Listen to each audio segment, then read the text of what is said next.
بسم اللہ الرحمن الرحیم۔ السلام علیکم۔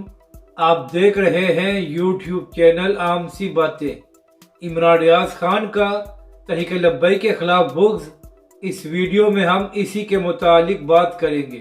ناظرین کرام، اینکر عمران ریاض خان صاحب بہانے تلاش کرتے رہتے ہیں کہ کسی نہ کسی طرح تحریک لبیک اور علامہ سعد حسین رضوی پر تنقید کی جائے۔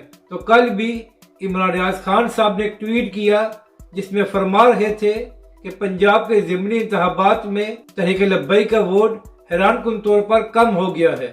تو عمران ریاض خان صاحب عرض یہ کرنی ہے کہ یہ 20 حلقے کبھی بھی تحریک لبیک پاکستان کا سٹرونگ ہولڈ نہیں تھے، اور 2018 کے الیکشن میں بھی تحریک لبیک پاکستان یہاں سے نہیں جیتی تھی۔ اور دوسری بات یہ ہے کہ اگر آپ 2018 کے نتائج دیکھیں تو تحریک لبیک پاکستان نے ان ضمنی انتخابات میں بہتر ووٹ لیے ہیں اور بہتر طور پر پرفارمنس دی ہے۔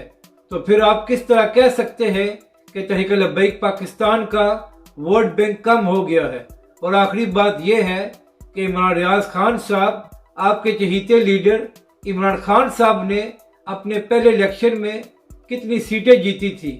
عمران خان صاحب تو اپنی آبائی سیٹ بھی ہار گئے تھے، کیونکہ انتخابی سیاست میں ہر کسی کو تھوڑا وقت چاہیے ہوتا ہے اپنی جگہ بنانے میں۔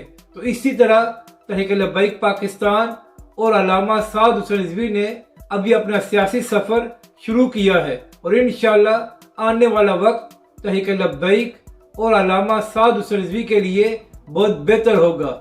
اپنی رائے کا ضرور اظہار کریں کہ آپ کو یہ ویڈیو کیسی لگی، اور ہمارے اس چینل کو بھی سبسکرائب کریں۔